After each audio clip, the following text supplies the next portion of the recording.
Mas vamos chamar ele aqui para a nossa conversa? O deputado federal Mauro Benevides, filho do PDT do Ceará, ele entende tudo de economia e ele é relator de um projeto de redução de gastos tributários. Vocês lembram o que eu disse? Foi aprovada a LDO, agora no orçamento você vai ter que colocar direitinho a expectativa estimativa de receitas e despesas do governo. Só que o governo ainda tem um buraco para fechar. Ele espera arrecadar 19 bilhões de reais em receita, com redução dos benefícios fiscais que várias empresas têm, e ele espera ainda aprovar a taxação de bets e JCP, juros sobre capital próprio, isso daria mais uns 9 bilhões de receitas. E o deputado Mauro Benevides Filho tem um projeto que já está pronto para tramitar, para ser votado, melhor dizendo, no plenário do Congresso. O governo está olhando outro projeto de redução de gastos tributários, que ainda precisa passar na CCJ, Comissão de Constituição e Justiça. Não tem nenhum relator designado ainda. Mas o deputado Mauro Benevides traz a solução, né? Deputado, primeiro, antes de dizer o que o seu projeto prevê, eu queria que o senhor desse rapidamente um contexto para a nossa audiência do problema que significam os gastos tributários hoje, quanto eles representam do PIB em valores correntes, qual é o tamanho, são mais de 500, acho que quase 600 bilhões de reais, 5% do PIB, qual o tamanho desse problema e por que essa questão precisa ser endereçada? Bom, primeiro, quero agradecer a oportunidade, mais uma vez, estar com vocês aqui no Mercado Aberto, Amanda, e dizer o seguinte: 600 bilhões é o valor estimado da Receita Federal para constar na LDO e, obviamente, nós, deputados e senadores, examinarmos essa questão. Entretanto, ano passado, o Congresso Nacional aprovou a confecção da DIRB, Declaração de Incentivos e Benefícios, Imunidade e outras coisas. DIRB, que é uma obrigatoriedade da empresa dizer à Receita Federal qual é o valor exato do benefício que ela está obtendo. Portanto, não é estimativa, é um valor real. Sabe qual é esse valor hoje? 796 bilhões de reais. É o tal dos 800 bilhões que o ministro Haddad tem usado, né, nas entrevistas que ele tem feito aqui no Brasil. Então, o número correto de gasto tributário é 800. Entretanto, a União tem mais 180 de gastos feitos em incentivos creditícios e financeiros. O que é um incentivo creditício? Só para que o nosso internauta possa entender. Qualquer política pública que o Banco do Brasil, como agente financeiro, empreste, vamos dizer, a 5%, 6%, uma taxa de juros incentivada, que é o que nós chamamos. Ao emprestar, vamos dizer, a 5%, lembrando que a União ela capta recursos a Selic, a 15%.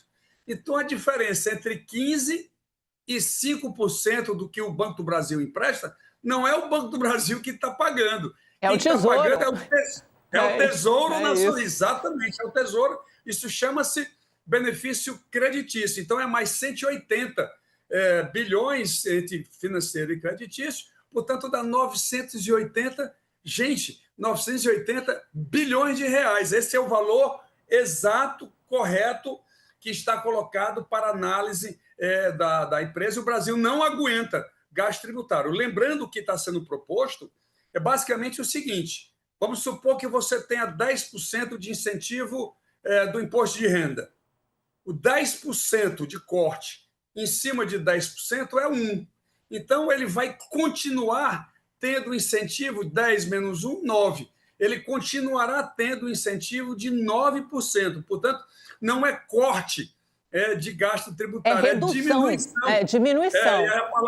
Exatamente, a palavra correta é diminuição, porque o empresário fica logo todo preocupado com corte, pensando que ele vai ter a sua integralidade, portanto, registrada. Segundo, o projeto do governo, isso é o meu projeto, ele é um pouco mais amplo, ele trata de 800 bilhões e a cobrança dele será 5% no ano, 5% no outro. O do governo federal, que eu relatei na Comissão de Finanças e Tributação e está na CCJ, ele é diferente, ele é só 200 bilhões e, portanto, uma perspectiva de arrecadação de 19,8 bilhões de reais. Lembrando que a importância de um projeto do meu ou do dele, porque tem 20 bilhões no orçamento da União para 2026 de despesa que nós chamamos condicionadas, ou seja, essa receita tem que acontecer para que a despesa seja realizada. E eu tenho uma solução, Amanda. Se você me deixar, eu terei a solução de como resolver a questão. Nos fale da solução, mas só para entender, deputado, quando o senhor fala assim, de todos esses benefícios, o senhor está falando principalmente também de Simples, que representa 120 bi desses 600 ou 800 bilhões de reais de gastos tributários, e o senhor está falando de Zona Franca de Manaus. Para isso não precisaria de uma PEC, porque são benefícios já constitucionais? O meu projeto e o projeto do governo não trata daqueles incentivos que estão na emenda constitucional 109, ou seja, 145 bilhões da microempresa, 40 bilhões da Zona Franca de Manaus, 34 bilhões da cesta básica, 15 bilhões do ProUni, ou seja, são 280 bilhões dos 980 que não deverão constar. Então, 980 menos 280 dá 700 bilhões. Entendi. Entretanto, na hora da votação, sempre aparece, olha, o meu setor, isso e aquilo, eu coloco uma perspectiva de 600 bilhões, 10% de 600 bilhões, 60 bilhões, no meu projeto, 30 no primeiro ano, 30 no segundo, porque são 2 anos. O do governo é 200 bilhões, como eu disse, 10% de uma vez só. Por isso há uma diferença. O ministro Haddad, o Ministério da Fazenda, fala que há uma diferença, porque o meu é muito maior, teria que ser em 2 vezes. O dele é muito menor, portanto, flat, uma vez só, 10% para poder coordenar essa diminuição de gasto tributário. E a solução seria a seguinte. Diga. O senhor conversou com o ministro Haddad e concordou em meio que abrigar o projeto do governo, porque o senhor já está num estágio mais avançado, né? Já está pronto para votação em plenário. Essa é a vantagem também. Veja, essa é uma sugestão minha ao presidente Hugo Mota, que o presidente Hugo Mota vai ter que também relatar, porque vai ter que ter um relator no meu projeto, porque eu não posso ser relator de uma proposta minha própria. Não pode, tá certo? O presidente teria que relatar.